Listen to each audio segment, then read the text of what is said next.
Hello, everybody, and welcome back to Subs Lie, Dubs Lie, a comprehensive anime podcast. It's your boy Jay, aka Versace Vegeta, and I'm here with my dogs D and LJ. How y'all doing, bros? Shit, I'm chilling, bro. I've been good. You know, still can't believe I'm here. Episode 2. I haven't been canceled yet. Love it. No, that ain't gonna happen. You don't do that, man. You know, honestly, I like get booted yet. Shit. I think the people love us here, man. You know, we don't really say nothing too wild, too crazy. Yeah. And even when we do say something crazy, it's true. So, like, Exactly. you know, I think we're pretty safe. We're 6 seasons in the game. Ain't nobody came to end the shit yet. So, I feel like, this is, I just done joined the mafia now. That's pretty much it. yeah, we running on like 10 10 wise, miles bro. around here, man. You know, K-Wise now. Hell yeah, we all in the family, bro. But shit, man, before we get into it, bro, how y'all been, man? Shit, I've been good, man. Like, this weekend was a breeze, man. Shit. Chill Friday, Saturday, drink rum. Shit. Nice. Yeah, I haven't drank in a while, so when that shit, it hit me. Thankfully, I don't get hangovers, but like, I wasn't expecting that shit to have me on my ass.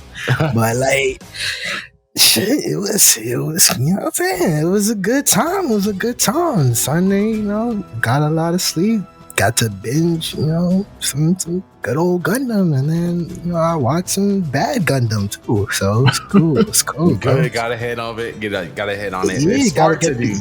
gotta get the hate out your system. You know, you gotta slug through them 10 episodes of garbage. You know what I'm saying? Yeah. I'm definitely picking up where I left off from last time.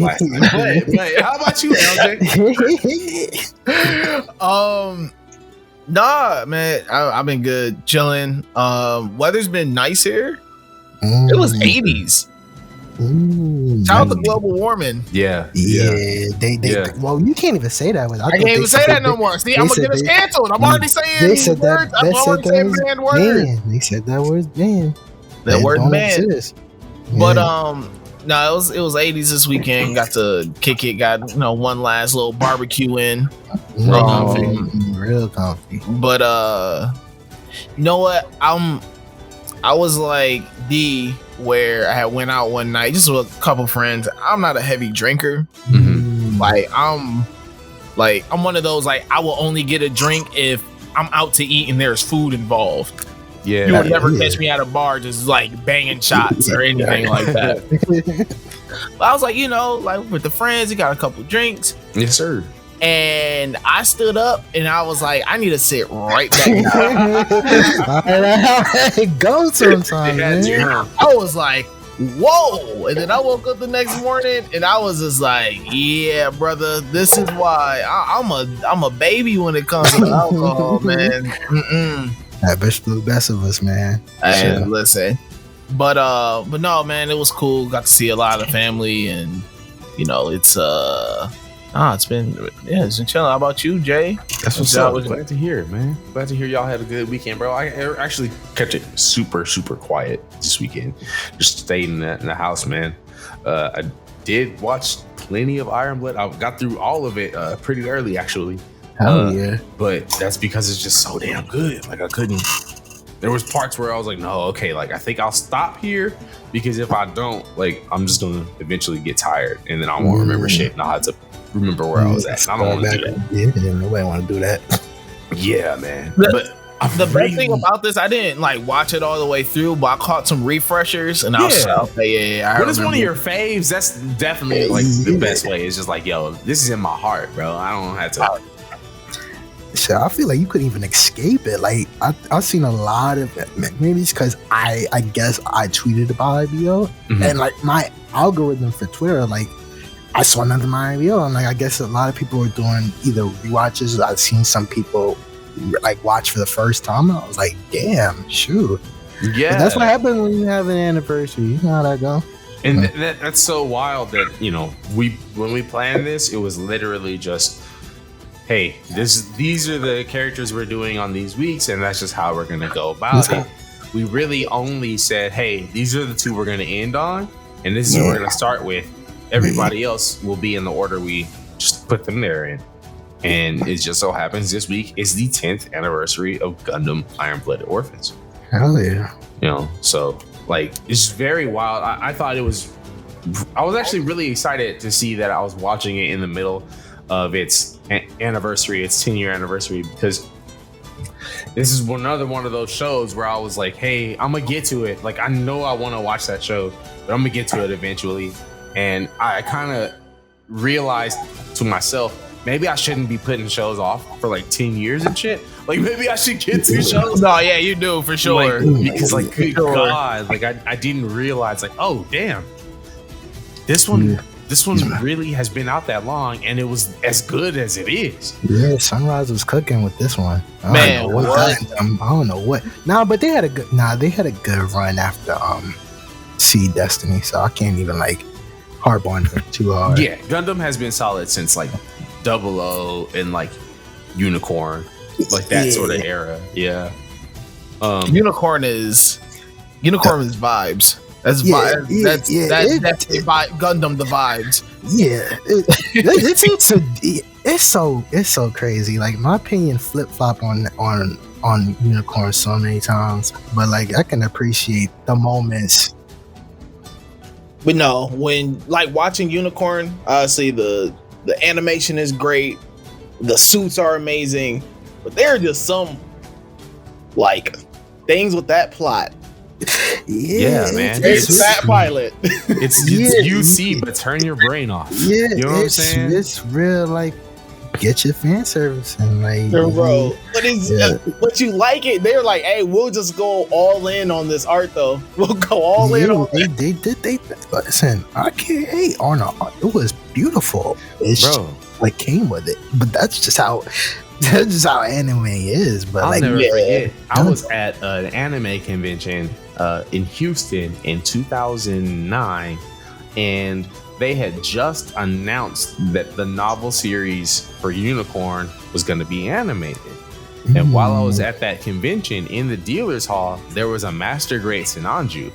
And like Sinanju and Unicorn were the only ones that even had kits, because they were just, they were on the art. And I bought that Sinanju right then and there, because I was like, nah, bro, like this is about to get an anime. Yeah, and this is like about to be fire. The next coming of the Sazabi, basically. Like, I love the Sinanju. I love the design of the Sinanju. Top 3 mobile suit designs of all time for me. Oh, you're not wrong at all. Nah, you're not wrong. That's so fire. like I just, ever since then, I was like, hell yeah, Unicorn's gonna be so fire. And if only had somebody told me, hey bro, did you actually like read maybe you should read it, or like take a look at it before you determine that like you're gonna like this before you watch it. Because then I watched it and I was like, interesting.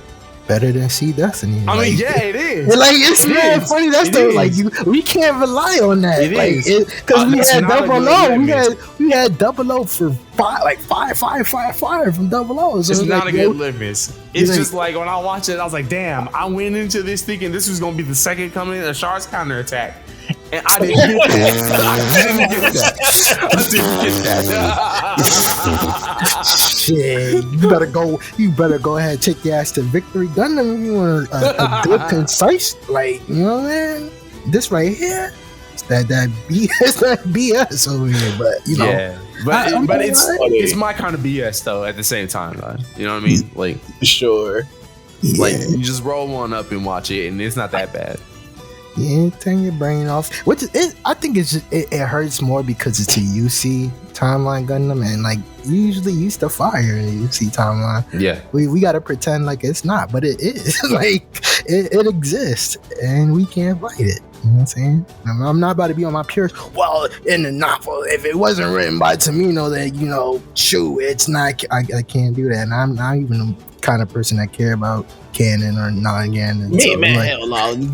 It's too expansive at this point. It's way too expensive. You just gotta take the duds. You just gotta take the duds. You got to. It's okay. Even the duds got some charm to them. Yeah, this one too. Yeah. It was alright. The pro tag, I didn't give a shit about him. You know what I'm saying? But like, is what it is. Yeah, but Najir is like Camille without being as smart. Like he's a lifeless soul to me, man. Like just like I don't know. Everything is like some things are a little bit interesting in the plot, but like he's not interesting to me. You know what I mean? He had a whole bunch of lore, but like who cares? If Aodo had a twin brother that had all the opposite traits of him, that's Benager. Yeah. okay, yeah. I see that. Yeah. I see that. Like they were like, oh, let's give him the swagless look. Amuro. They gave him the look, then none of the swag, Yeah, he just had that. none of the juice that Aodo had. He just existed, man. He was just like he's like crying in the ship. It's just like, no, I don't want to do this. It's not even the like bro, Get in the Gundam, Shinji. It's not even exactly. And we've done this before. How you failed it? How you fail? You know what I mean? How you fail? You've done this before. You know what I mean? But you know, it is what it is. It is what it is. You know, sunrise, you swing and you miss, and sometimes you hit. You know what I'm saying? Shit, you gotta hit after that one. So, But listen, they got a hit with this one. I'll let you know that. They did, man. They definitely did. You know Like what so much to the point to where like, man, I went back and I was like, yo, what games do I have that have the Barbatos in it? And I went and started playing Gundam Breaker 4 again. It was like, listen, man, it's my guy. I really enjoy all the Gundams from Higher Blooded Orphans, specifically the Gundam frames. Like they're just all sick. Like it's tough. I like the fact that they don't make them like a couple of them are pretty bulky, but overall these are like some lean mobile suits. Yeah, they like I was like, damn, these niggas got like, bitch, your waist is snatched. Like, yeah, especially Barbatos at the end, where it's just like the little wires and the little like tiny connector. It's just like, okay, like, it's okay, like, funny enough, I'm playing Gundam Breaker 4, and I'm trying to put parts together, and I'm like, oh, I want to use the Barbatos body, but I'm like, that body does not match the legs of any other Gundam. It doesn't look right. It don't look right. It look abnormal. It said waist wear, you know?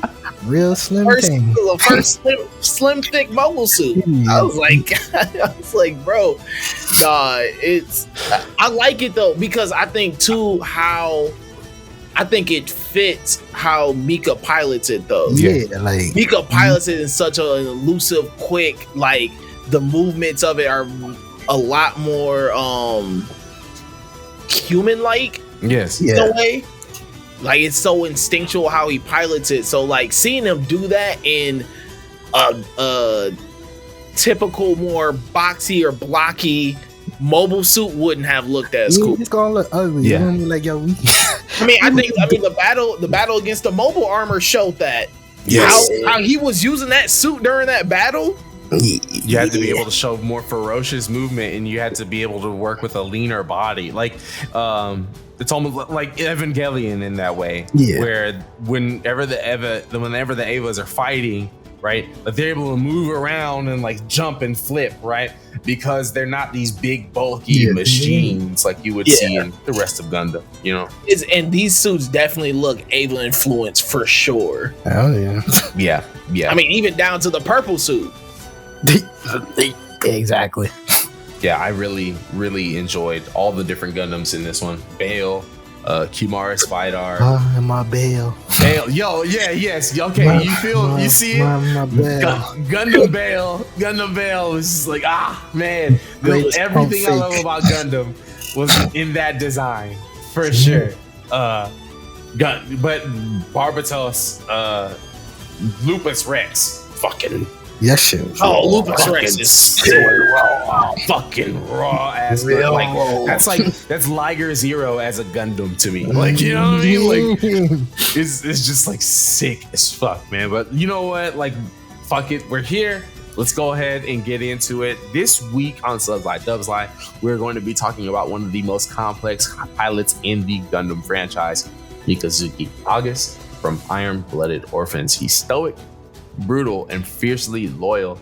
He's a product of the world that raised him, and we are going to unpack his strong bonds with Orga, what Gundam Barbatos represents, and how Mikazuki's story challenges everything we know about heroism in Gundam. Strap in this week. We're going to head out to Mars, to the battlefield where survival is the only law. Tune in after the break.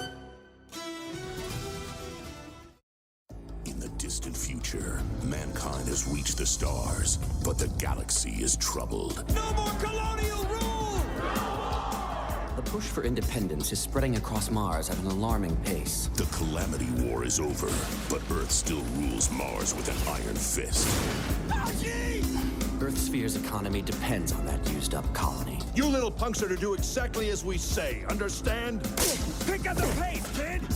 They either smack us for a few laughs, or use us as human shields. Those who oppose them, fight. Time for us to change the game. Let's take them down, you guys! We're not gonna die! Not like this! Their only hope for independence is a medically enhanced child soldier and a legendary mobile suit called Gundam. Let's go, Barbatos. Mika! I don't know where you got that thing, but do you really believe that you can take down the craze of Galahorn with an old mobile suit like that? That's right.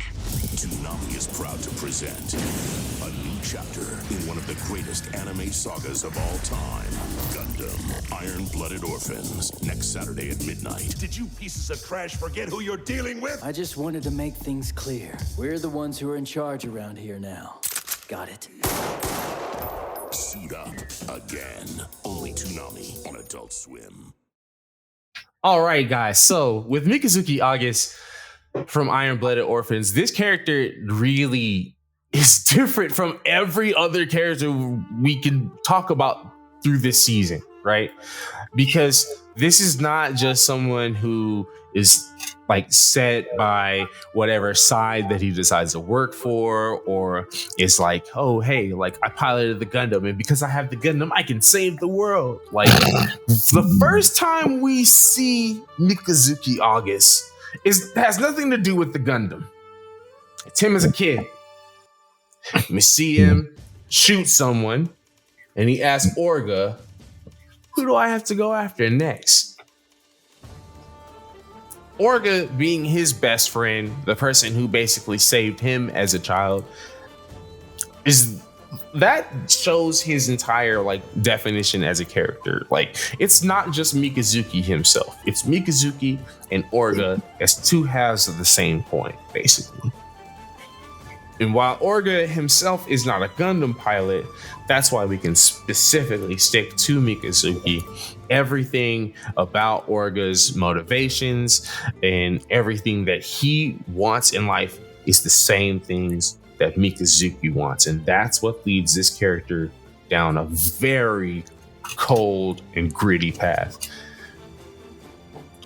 What's y'all's takes on Mikazuki? Like when it comes to just like the character himself, like through and through.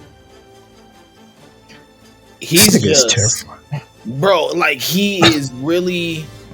I think one thing that you see a lot, especially for Gundam pilots, is majority of them.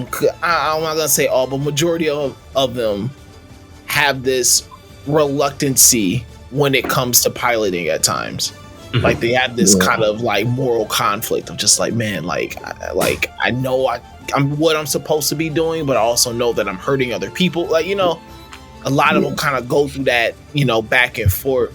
Mikazuki's one of those ones where he's just like, it's so ingrained in him of, I am a soldier and my captain is everything to me, and if he tells me to get in his mobile suit, we gotta go fight the battles. Like, you know, this is what I'm gonna do, and I'm gonna do it in a way, and you know, like no one's gonna beat me. And I think that him as a pilot, and you just watch him pilot, and you just watch him fight, like that just legit will to win, and that just like, hey, I don't give a fuck who you are. I don't care about your suit. You could be girl, man, boy. It don't matter. If you're gonna step to me, I'm gonna give you everything I got in this suit, and I'm gonna push it to the brink. And so, him as a pilot, he just got that killer instinct that you just love, and then you just see him outside of it, and you see his contrast though of him being so ruthless to his enemies, but being like so like kind and sweet to his friends. Mhm. So it's like just like his wanting to protect Tekkadan and wanting to just like listen to Orga, like that's what drives him as a pilot, and it shows when he is piloting. Like he's just a different breed. What about you, D? Yo, first time I seen this kid, I'm like, yo, this kid's a little bit frightening, bro. And it's like, we talked about Hero last week, but he's Hero times 1,000, bro. All Yeah. that pump faking. Let me put it like this: Hero is not doing what Mika's doing. Mika saying, "I'm going to kill you" to Relina, he would most likely would have killed Relina. No, on the spot. he wouldn't have said nothing. He wouldn't have said. He would have shot her. Like done. And like, it's crazy. He's really he's really the first. Not the first, but he has such a like. You could tell he's supposed to have a tragic backstory. But this show, they're not trying to make you feel bad for that. Like, I don't feel bad for him. And the show's not supposed, like, they're not trying to make you feel bad for this dude. Like, yes, he's a product of his environment. No, do not feel sympathy for this kid because he has no problem with it. He's living life the way how he wants to live.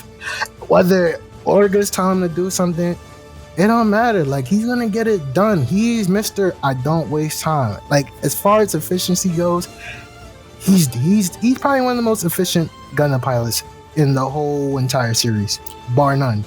Like, he's doing it. Efficient, yeah. I don't think there's more than him. Silent and efficient.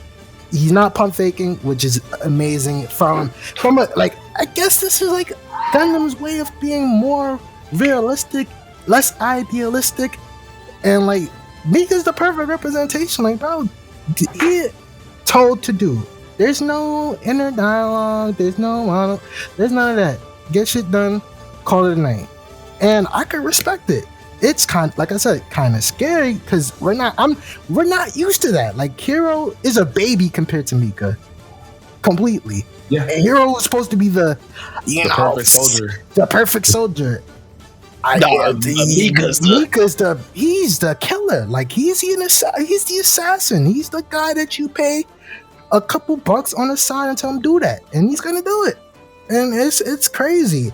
And for Orga to have a kid like this, y'all, I would feel comfortable doing anything in the world. If it's rising to power, I feel good if I got Mika on my side, bro. This thing is a nuke. He's a nuke, bro. He really was. He's a one-man wrecking crew. I mean, that's why Tekkadan was able to even get forward as a group. Mika is Tekkadan. Yeah. It's only his nickname is the Devil of Tekkadan. He's the devil, bro. He is everything about him, bro. Everything about him. I mean, he's a child soldier who is raised on Mars under a system that basically just commodifies children as tools or items of war, right? Yeah. They're literally considered as human debris. It's something where this world does not, even though we're set on the premise of them being child soldiers, it's not something where, like you said, D, like it doesn't hang on that fact enough for you to really feel sorry for it. The weight of it is understood in just by seeing the fact that they are children, and in that first battle where they do have those casualties, and then the Gallarhorn forces realize, like, oh fuck, we're killing kids. You know what I mean? Like, because they just had not out over by Earth. They don't do that, right? Yeah. But that's because you see. In Blooded Orphans, in the post-disaster universe, like, this is a post-war world, right? Like, exploitation of children, exploitation of just people in general. and the blurred lines between like survival and what can someone consider like keeping the peace is exactly what Blooded Orphans is all about, right? It's way more realistic than it is idealistic, like you said as well, D. Yeah, because of that. Like, no, go ahead. Like, you legit see what happens when child soldiers go to war. Yeah. Yeah. Like, it puts it so in front of your face, and not even just the death, like the mental toll it takes on these kids. And like how many times they're just looking at each other like, yo, like, are we in over our heads? Like, are we doing too much? And I think once again, this sets Mika apart from the rest of them, because in reality, that thought never hits his mind. He's never just like, am I doing too much? He's like, no, like, fuck that. Like, I'm a child soldier, and this is what I have been accustomed to my entire life. I am built to be a soldier, and that's it.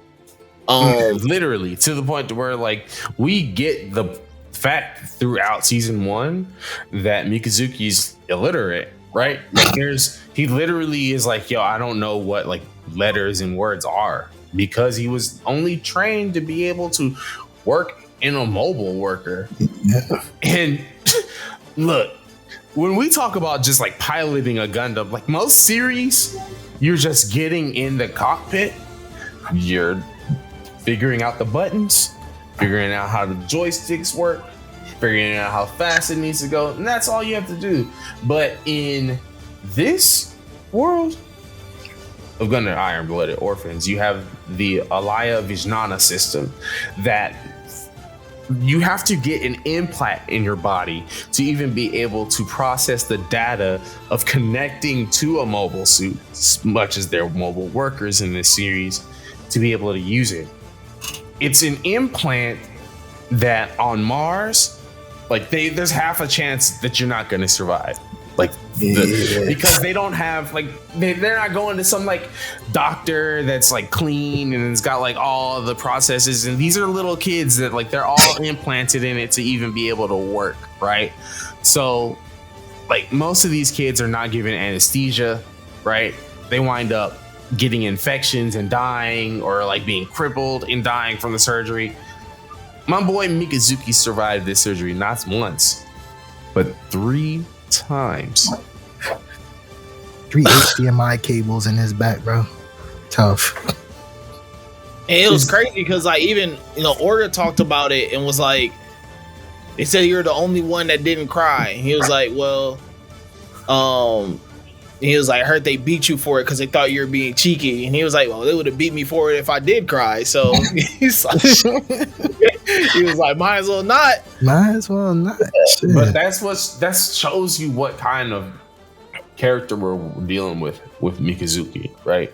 This is not just someone who was like, all right, I was giving all these orders and they gave me the orders over and over and over, and I got fucking mobile suit ultra'd into being the perfect soldier, and now here I can pilot Gundam Wing 0, right? Like, no, it's not that easy for him.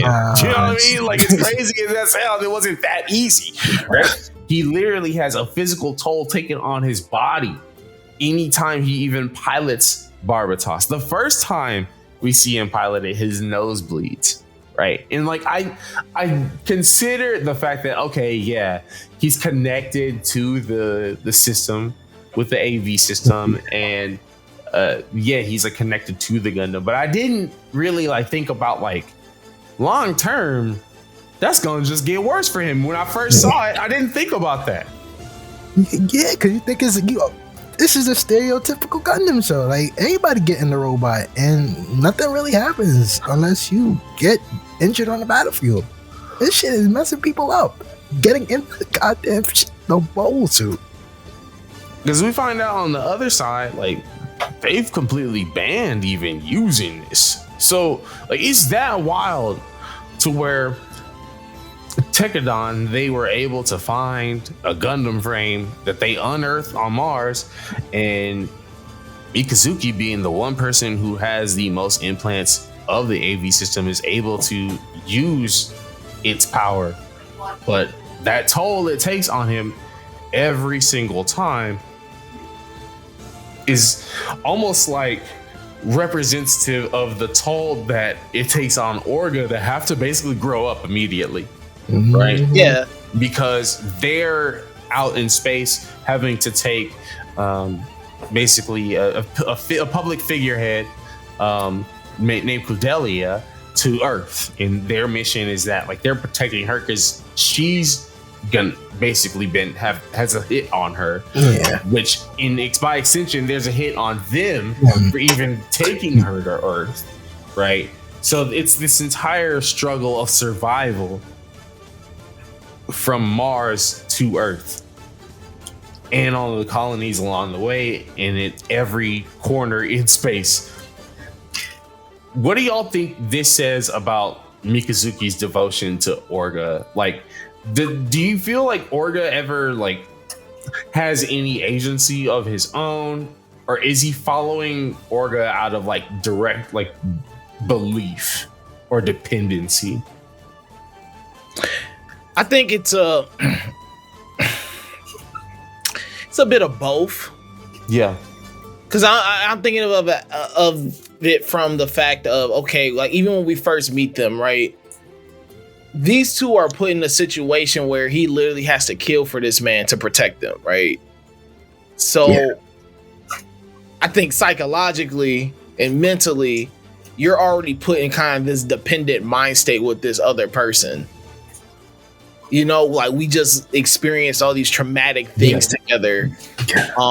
Even before they were joined the third group, even before they became Tekkadan, like, you know, from the beginning, we have endured so much trauma already together. There is going to be, in a way, an unhealthy connection with each other. Especially with Mika being younger and him just being like, listen, my only job is to do whatever Orga tells me to do. Whatever Orga says we go, that's where we go. If he says jump, I'm saying how high. Yeah. I do believe though, as we see Mika continue to learn about the world, learn about interactions with other characters, and just like with Cordelia and all that, I think he begins to, I guess, form his own I guess like internal connection, like more connected with himself. But I think that his alliance and his loyalty to Orga, like that is something that would have never, like nothing overtakes that though for him. He's just like, listen, end of the day, like Orga is who I am loyal to. And it expands where he's just like, this is my family, and I'm loyal to Tekkadan also, but like end of the day, Orga is who I'm following. And that's just where we're going. One thing I do like about Mika too, especially when it comes into who they are battling, Mika is kind of a mirror to his enemies of this. I am what you guys created. That's a damn good point.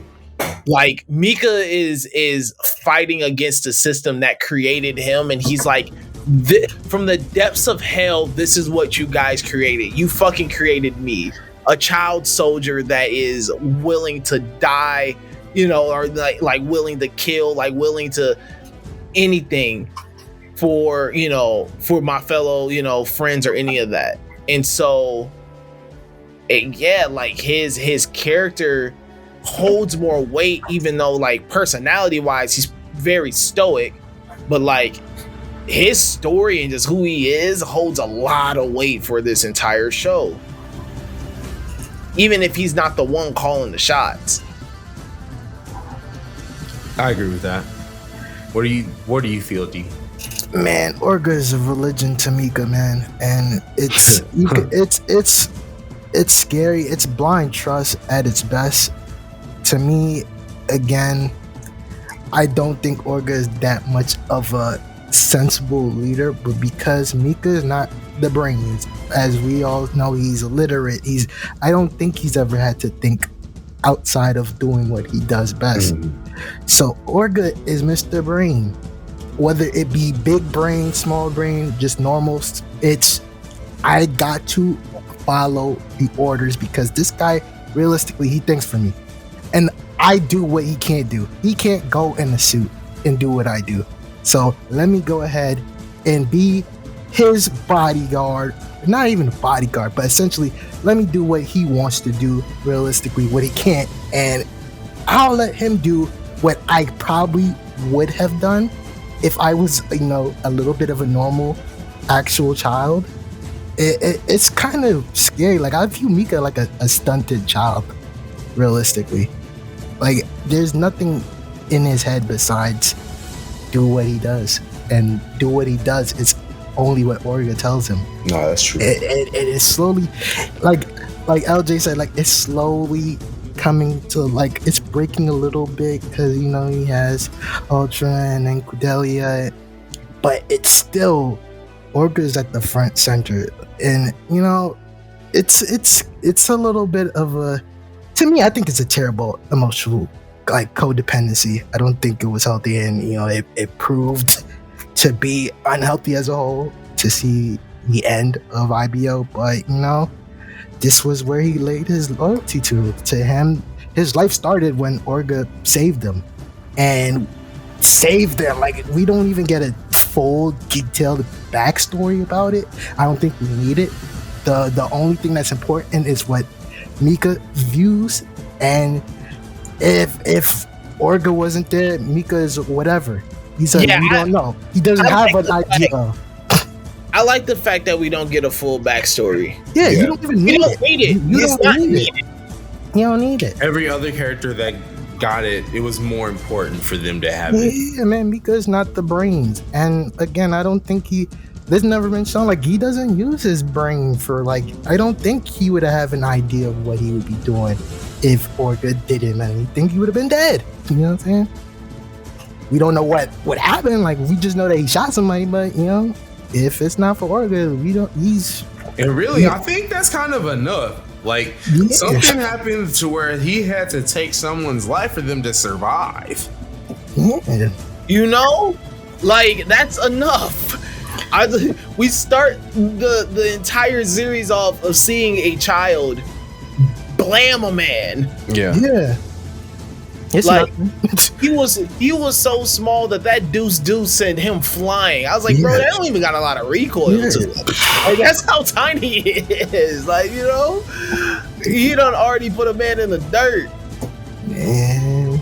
And that's where, it kind of plays into what you said earlier, where even using this Gundam is like making a deal with the devil, right? Yeah. Because it's a physical toll. Like, gradually we see Mikazuki, like, at the end of the first season, he's like, oh, I can't see out my right eye very good, and my right arm is shot, but when I'm in the Gundam, I'm just fine. Like, I can use it, I can see just fine, but outside of it, like, it's already taking this toll on his body.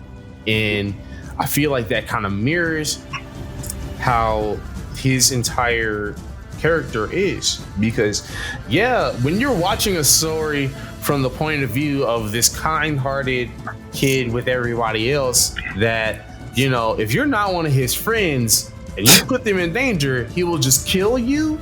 It's cool to be like, hell yeah, fuck yeah. That's when you think about that shit for 5 seconds, it's like, oh, it's kind of a loose cannon, bro. Yeah, like, this is not really someone who's like thinking any of these decisions through, or like he's too young to really understand that there's going to be ramifications from this, right? Because one of the biggest overall ideas of this plot in cases is that no matter how good your plans are, no matter how well intended they may be, there's always going to be someone that's can plot and scheme to try to thwart them. And with these being children, you get characters that entirely take advantage of their confidence in this war and are able to lead them into really no-win positions. Season 2, man, that's That's legit the whole thing of season 2. Season 2, it's listen. Season 1, we see Tekkadan start off selling, dimes and dubs. Maybe they sell a little 7 little half ounce here and there. By the end of season 1, they're fully betting in the game. Once you start season 2, they're moving bricks. Yeah, these niggas a little bit too hot. They made it too hot. They made it too hot, bro. Like they've changed the entire status quo of like how the world is going at that point. Like once they were able to make sure that Cordelia was able to meet up on Earth and get that that vote in place for the prime minister, like it was like, oh, okay, like yeah, they've kind of fucked up shit for how everything works and how everyone's able to benefit, those that are able to benefit off of that system. Niggas didn't know better. Nigga, they just ambitious. Like there's no, for them, their children, sky's the limit. There is no settle down, and that was their demise. They should have settled down, but the children, it's always, I gotta do next, I gotta be next. So and then also too, I mean, listen, once Biscuit died, they lost their, like he was their sensible one. Yeah, one guy, literally the voice of reason, the only child on the team that would be like, hey, have we thought this out? Have we thought about the risks? In the one time where he doesn't go with a plan, yeah, he winds up dying because they were too headstrong. And I think that Biscuit had a voice that Orga really respected. Yeah. And he was one of the rare voices that Orga respected within his peer group. Yeah, he's the only one that's challenging him. Like, everybody's a yes man. It's just like, you don't want somebody to enable you. Your best soldier he worship you. Like I said, Orga is a religion in Mika. Nobody, like, what are you gonna do? It's a matter of like, who's gonna tell you to stop? Biscuit gone, bro. It's up to you, boss man. What you got going on? What you think? And I don't think, like, chill. His brain was not. He wasn't built for the later half of Tekkadan, man.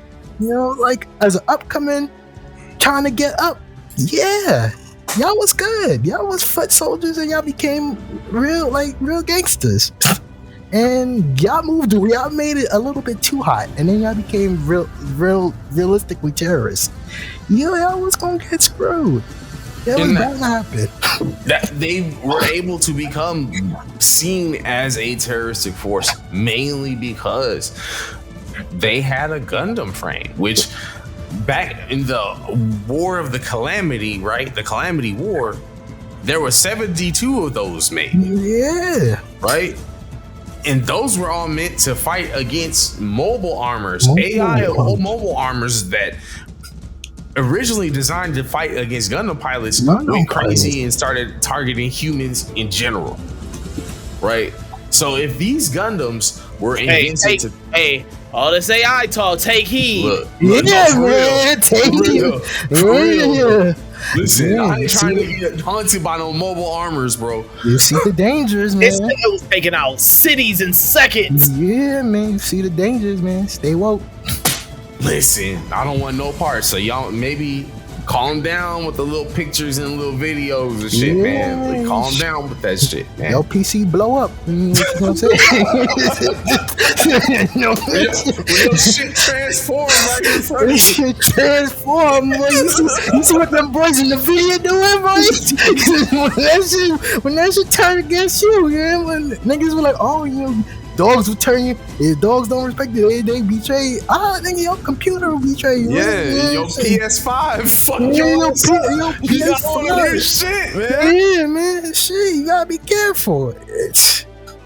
But look, just like that though, right? With these killer pieces of warfare, like the Gundam Barbatos and Mikazuki, like they could not be the most perfect pairing. Like, you know what I mean? Like both toxic. I think that animal instinct in both of them just goes, bro. like, It's almost like an organic connection. Like it blurs the connection between pilot and machine. That's why he is one of the best pilots, because he's able to push the AV system to its extents. Yeah, you need a crazy nigga to be in there. Was never even like trained on none of this. Like just his connection. He's able to ask Barbatos to like give it its all, and when it does, like it becomes an extension of Mikazuki's entire instinct to survive. Like it fights brutally. You see Barbatos have different weapons throughout the series, and it has different armaments. Like that's one thing I really like. It was like the different forms you saw of Barbatos in the first season, and then like you saw how it took pieces from the mobile armor and how it took pieces from that giant mobile suit that Ein piloted at the end of season 1, right? It reflects Mikazuki's strength in ability to fight, but it also reflects like the further lengths this nigga's willing to go to fuck you up. Worst person to get in this show, man. Like I said, the Gundam will give you what you want. It's how willing are you for it? Like how negative do you want to get? He's like, listen, balls on your court. Yeah, bro. All I know is negative. Like all I know is violence, bro. I've been built for this shit. You think I got a moral conscience? A little bit, seriously. Maybe. But as far as like, I need to get shit done. Oh, let's get all the way activated, man. And shit, Gundam giveth and it taketh. The Barbatos like is directly responsible in this for this show. Like, is being able to view the Gundam as like a weapon of destruction, like something that like when you're desperate you need that. That's not just something you throw on a battlefield like as any old mobile suit. And like it was cool to see that their group Tekkadan be able to like repurpose other mobile suits and like get other Gundams. Like the Gundam remake was cool, but like it definitely seemed like, look, up until like that last battle where the two of them like on the field really like made all the difference. Unless you're Mikazuki, it don't really matter, bro. Yeah, you ain't like I said, you need a different type of crazy nigga, and there's only one real crazy nigga like this, bro. So kudos.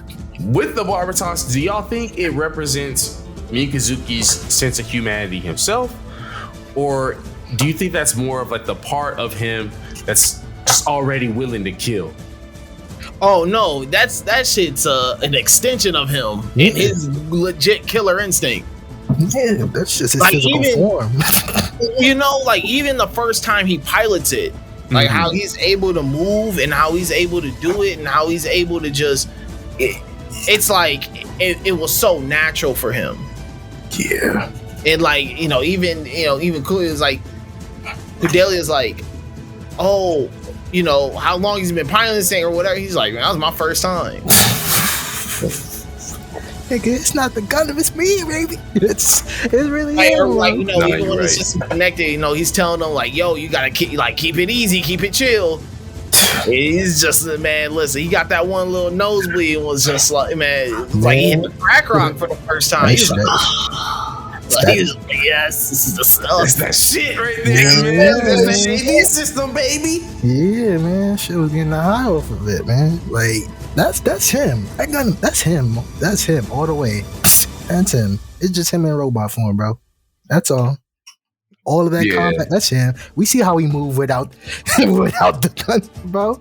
He just like that. It's just him in a suit. Because clearly whoever piloted Barbatos back in like the Calamity War was not using it to its full extent. Yeah, he was not moving. When we see it on Earth, it's like barely got like, it didn't even got shoulder pads on it. Like whoever used it was just like, hey, I guess this is my Gundam. I guess like, man, he was using that as a car, man, for Uber. That shit was not damaged, bro, at all. Like that the version of Barbatos that Mikazuki winds up with by the end of it, I'm like, he really understood what this Gundam was about. It's me. Yeah, ain't nobody raw like me, bro. Ain't nobody moving like me. He pushed it to that limit. Nah, you're exactly right, dude. Nigga was moving like shit. He remind me of the White Devil armor, bro, but a little bit more extreme. No, I mean that's it too. Like it's not even just like his violence, because obviously he was a high tenacity, like just furious fighter. Yeah, He had really smart battle tactics. Yeah, I don't even see him violent, bro. McGillis was like, yo, like he pointed out a weakness and he immediately tried to aim for it, and Mika was just like at an instant adapted to it, and he was just like, oh, this guy knows what he's doing. Yeah, I don't even think he's really violent, bro. Like he just really that nice, bro. He just really that nice. It just do damage. It just do so much damage. You would think that, yeah, this nigga gotta be the most violent, just 24/7. This is him as a whole, and it's not. Yeah, no, it's just not. The Gundam brings that out because of the ferocity that the Gundam's able to bring out itself. I feel like that's like, it's not that Mikazuki is a violent person. Mikazuki is a soft person. It's just his strength is that he knows what to do when it's time to do it. Mr. Efficient Hitman. Yeah. Give me order, I do order, I get back to my freaking himbo lifestyle. Boy, I'm making my little farm. I'm messing up my crops, but I'm getting better. You know? I got my two girlfriends, Atra and Kudelia. Yeah, like boy got the high and low girl. He got a farm girl and a politician. Like he's moving different places, man. Completely different. I mean, but like that's the thing is that like, yeah, we can joke about it and as dudes be like, shit, look at my little player Mikazuki, but in all actuality, it's because he really had that real softness about him. Is that whenever each one would approach him, he would see them for who they were for real, and he would be like, oh, okay, like he was aloof, but not aloof to the point to where he didn't understand, like, oh, actually, you need me to be there for you in this instance, right? No, he's a child. I think back on the scene with Atra, and she was crying near him, and he was like, oh, like, let me come and hug you.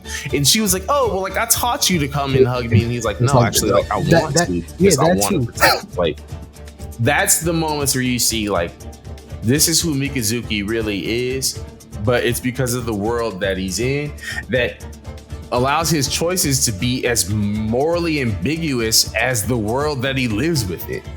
Yeah. You know, Orga's dreams are for them to all be free, for all the kids to be, not only to be able to not be under the thumb of Gallarhorn or all be having to be forced to be, you know, basically like unpaid workers for the rest of their lives, right? Yeah. He wants them to be able to be sovereign of Mars, which, first off, I feel McGillis for like his ideals, but this is the most like unrealistic Char clone of them all. Yeah, trust in the plan, my bio. Like, yeah, you know what? McGillis really was fucking old boy from Red Dead Redemption 2, man. His name is yeah, Dutch. I have a plan. Yeah, he Dutch. I have a plan, Arthur. We just need no money. I just need more money. I just need to take control of Gallarhorn, and we'll get to Tahiti, Arthur. I promise. That nigga was selling wolf tickets, buddy. Man, he really was. He is the most ass Char clone. Like, but by design, he's not an ass character. He just ass at being Char. Which is cool. This Char went through way too much trauma to be. Yeah, this Char just don't know how to do nothing. Like he's just a product he's too trauma driven. Yeah. Talented, but McGillis never had a therapist, and because he never had a therapist, it didn't make him an effective leader. Yeah, exactly. Because he was just like, oh, you know what? I read this one book about the ultimate leader forever ago, and I'm just gonna grow up to be just like him. It's like, yeah, okay, he definitely got a copy of 48 Laws of Power. Yeah, oh hell yeah, bro. And that was the only therapy he needed. Bro, he was sounding like Alex Jones, bro. He was sounding real conspiracy, real uncle on Facebook conspiracy. Like, bro, He was. I'm like, this is not gonna bode well. But you know, you say the King of Mars, and then you start getting hype, and you start latching onto that. And I was like, oh man, He really was like the dumb nigga's idea of a smart nigga, because he was like, say my brother now, but what if we just got all the gangs and we fought the government, my nigga? Government, bro. Have enough goods to fight all the gangs, my nigga. Like, that's literally how he approached Tekkadan, and they was like, well, shit, we is all the gangs. Fuck it, let's take on the government. And at the end, we see what happens. Yo, that boy was a local crackhead, man. He just chatting, and he met his end.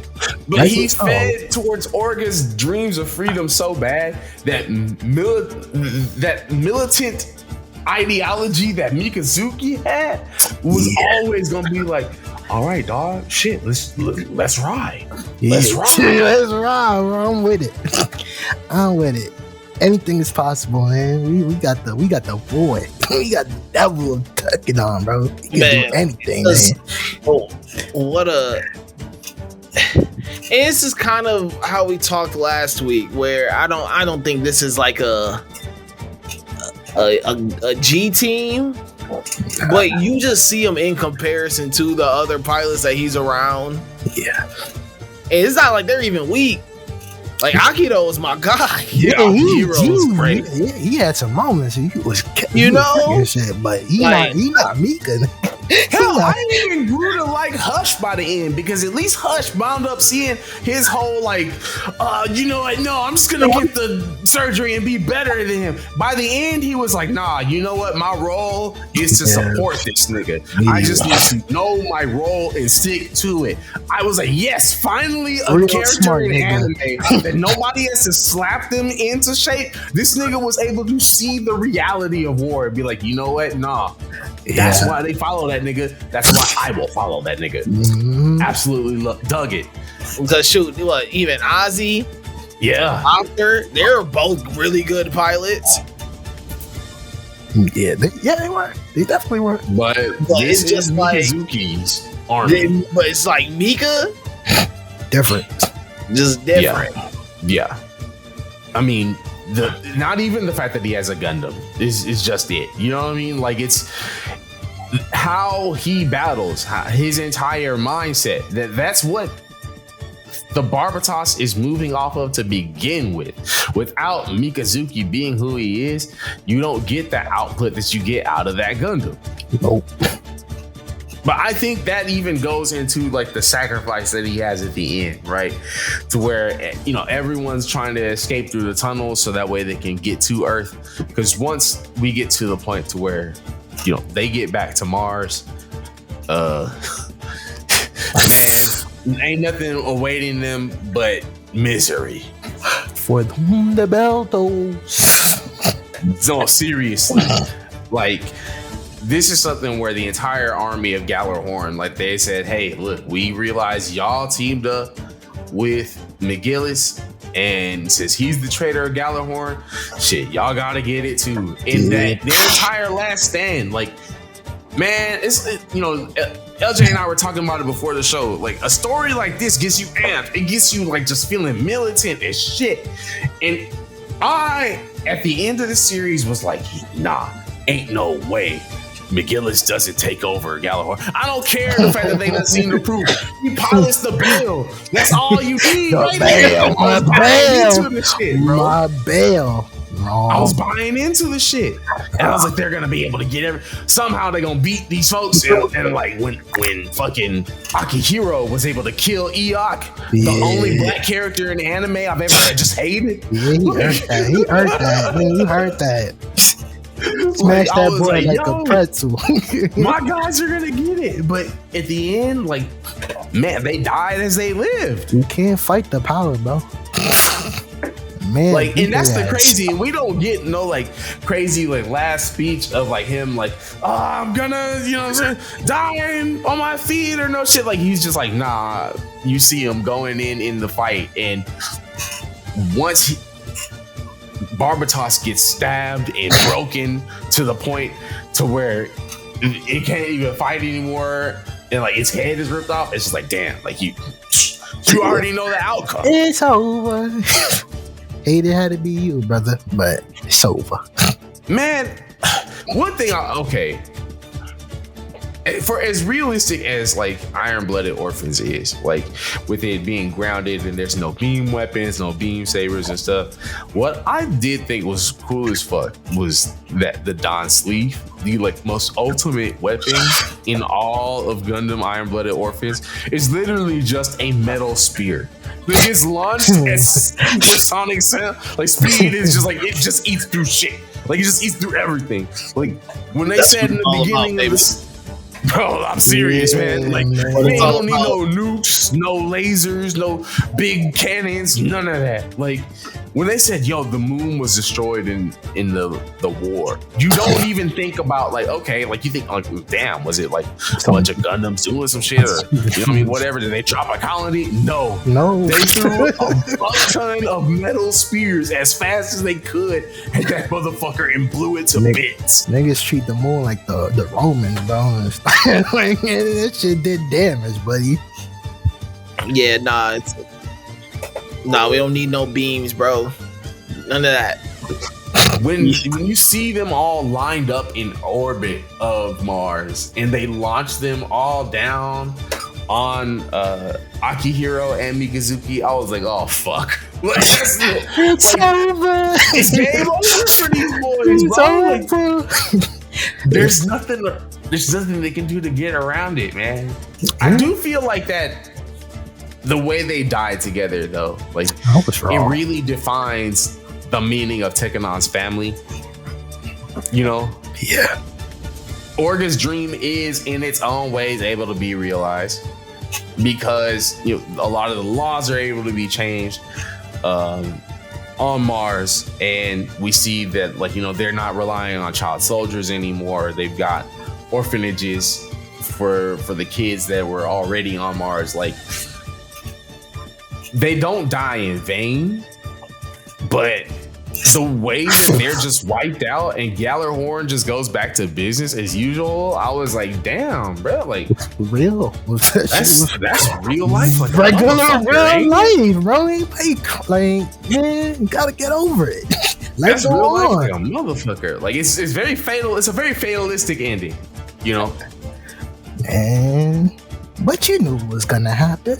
Yeah, oh, for sure. You knew what was gonna happen. Just not like that. By the end of season 2, Mikazuki's in such bad shape from having piloted the Barbatos throughout the season that he can only use the right side of his body. The left side of his body. He can only use that. Like his arms and legs, he can't use them. He's laying down anytime we see him outside of the Gundam, right? Yeah. And while, look, subtext is always subtext, right? While it's very much implied that, he and Atra have a baby. We see their baby at the end of the series, right? Right?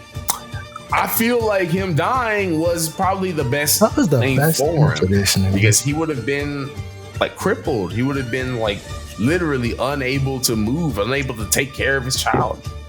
I think for someone who had such a tumultuous life, he had the most satisfying in a way of like you're kind of happy for his end. Yeah, he had the like least sad death in this entire series, and yet he was the one that put himself in danger the most out of everyone. Like, he put himself on the front lines every single time, and the fact that his death actually just came was just like, man, even just the scene of him just being, like how they drew it up. Him being dead in the cockpit, you're just kind of like, damn, like, kind of like that he just went out doing what he loved to do.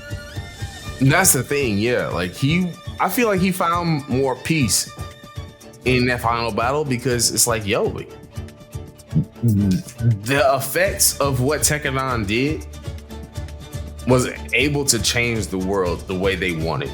They were able to, even though Orga and Mikazuki weren't able to live to see that end goal that they were chasing to, that Orga kept saying, how much longer till we get to where we're supposed to be, right?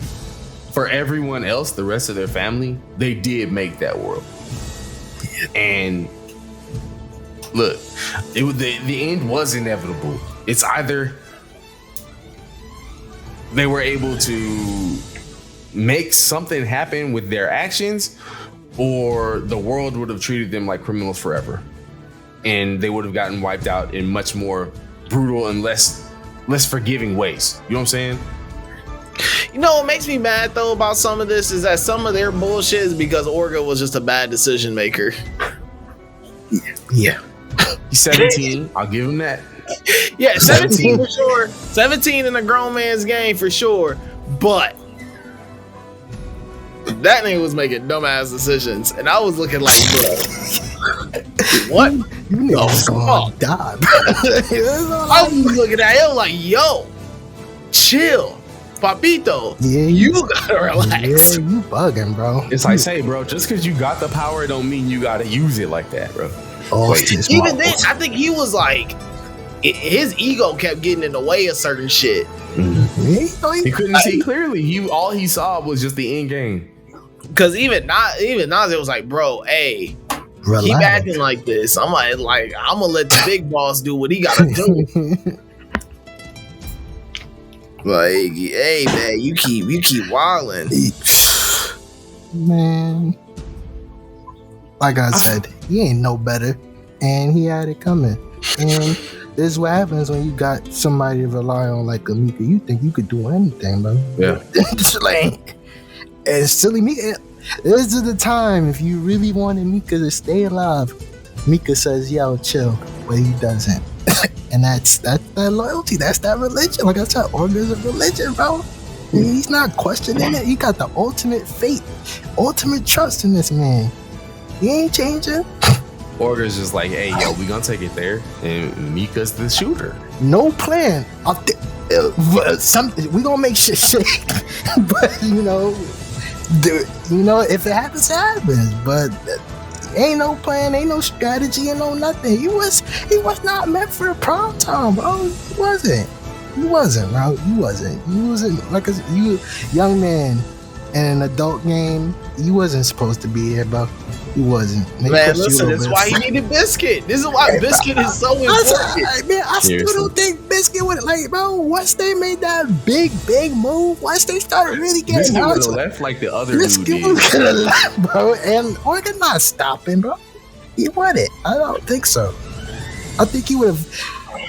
Like, you know what? I'm gonna go. My sister's cook real good. I'm going home. Like, yeah, man. Listen, bro. He started believing in the own shit that he made up, and guess what happened?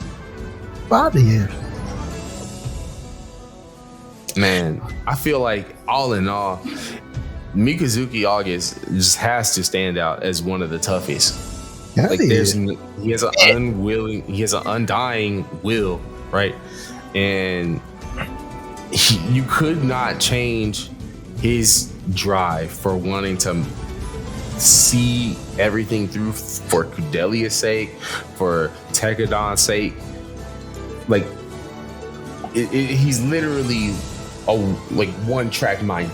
You know what I mean? Like, there's never any sort of like. Once again, I said it last episode. Those intangibles that all these great fucking Gundam pilots have. He just has those. He has that X factor. Yeah. Of when I get into this big ass robot, like, there is no one that's gonna stop me. There's no one's gonna stop me in this mobile suit. And he goes out there and he showed it and proved it time and time again. Had some great battles. Shoot, when everyone was just like ready to give up on, just be like, oh, the mobile armor's gonna kill us all again. He's like, nah, cut that out. He said, hold that real quick. I'll be back. You know, it's yeah. And I like the fact too that they kept his character. I don't want to say simple, because he's not really a simple character, but they just let him play his role. Yeah. Yeah. His motivations are always very clear. Like, Yeah. I even made the joke earlier. Like, this is Gundam's One Piece. You know, like it's like, hey, like they've got this journey that they're going on. They've got this crew.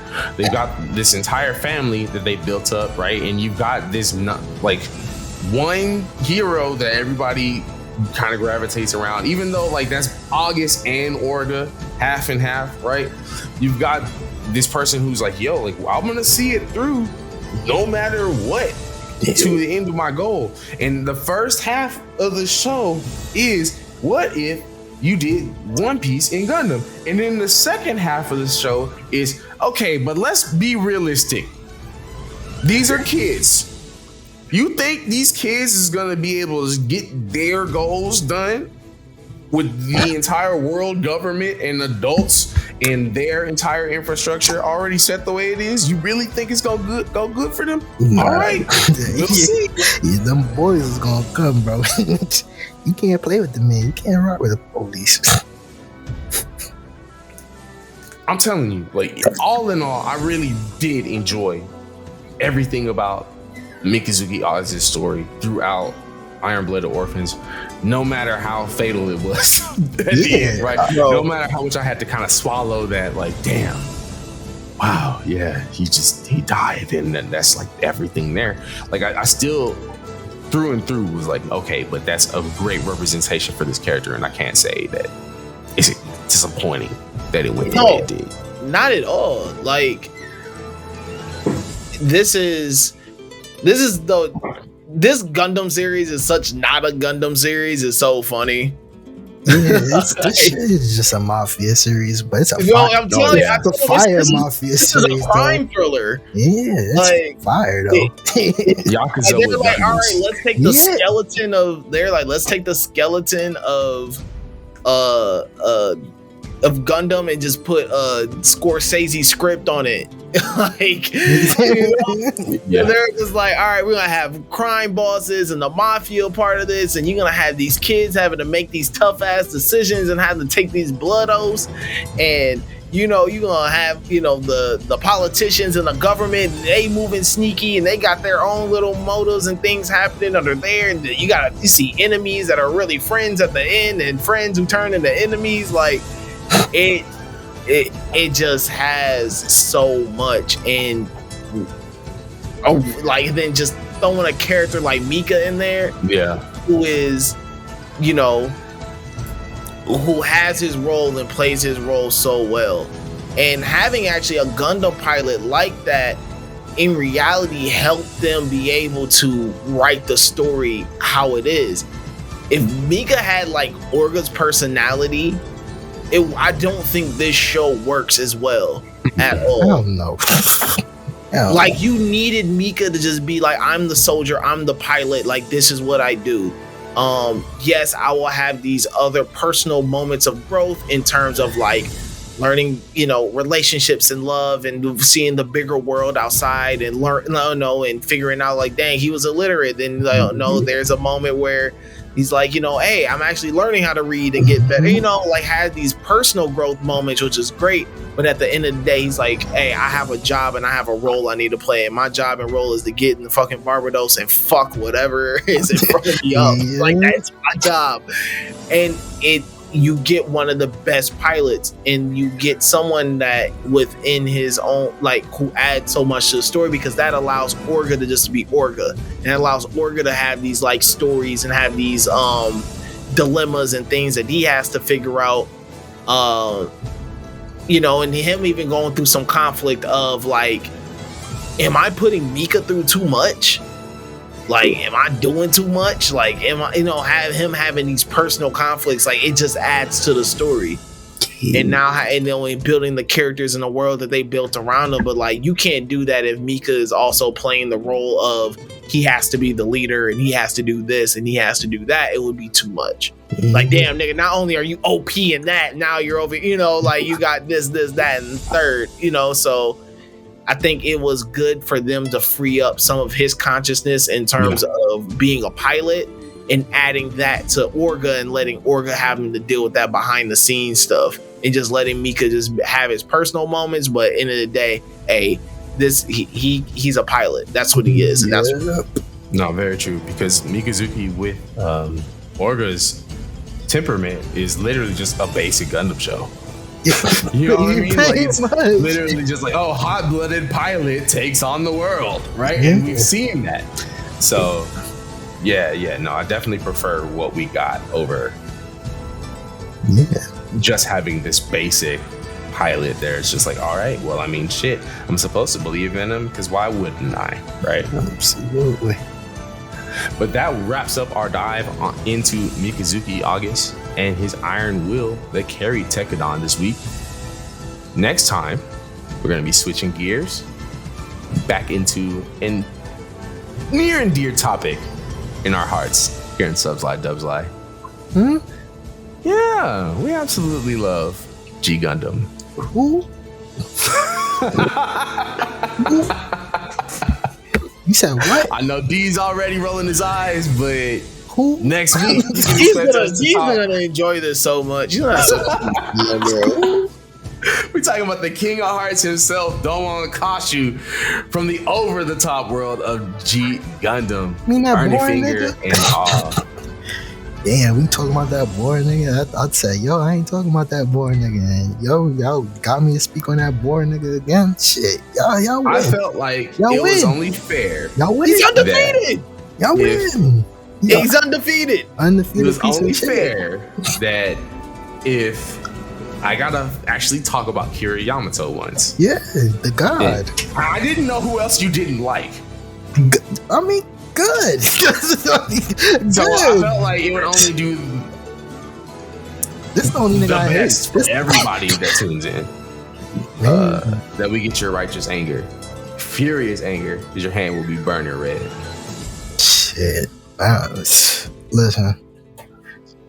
I plead the fifth. Listen, one one of my picks got booted for an honorable mention for someone who has an OP suit. So hell yeah, nigga, respect the white doll. Respect the white doll, bro. a real pilot. I'm gonna be real with you. I do think we're gonna find a way to get E.O. Fleming in. I really, because the more I gotta have the honorable mention. The more I thought about it, I really want to listen to some jazz and watch Gundam, and like Thunderbolt's just too cold. A jazz player, Gundam pilot. I'm sorry, we might have to go back to the drawing board and like swap one for my man E.O. Fleming. No, I mean, listen, we could do the B-side pilots. Here are the pilots that just missed the cut. Just missed it. But nah, listen, I love Thunderbolt because it's like, what if Watanabe made a Gundam show? For real. That's all Thunderbolt is. What if we got Watanabe to direct and produce an entire Gundam series? So you get Thunderbolt. Shit, Naze in Iron Blooded Orphans felt like he would have been perfect. Oh yeah, he would have been perfect for Cowboy Bebop. And Cowboy Bebop, true. Yeah, absolutely. He felt like he was right out of Cowboy Bebop, but he would have been great in Thunderbolt as well. But yeah, next week, y'all tune back in with us as we go into G Gundam and we cover Domon Kashu. It's gonna be a fun one, I promise. You're not gonna want to miss out. Here we go, talking about whack niggas again. See, niggas who got one line, actually two lines, and they all boring, they all whack. This nigga suck, man. Yeah, do you know this man? Yeah, do you know this man? Like, and then boom, proceeds to job niggas out. He's so boring, bro. How you picking your first episode? Fun. That's why I'm getting this out early. We getting this out early, out the way. Yeah, that's true. So y'all tune in next week, man. Until then, subslide, dubslide.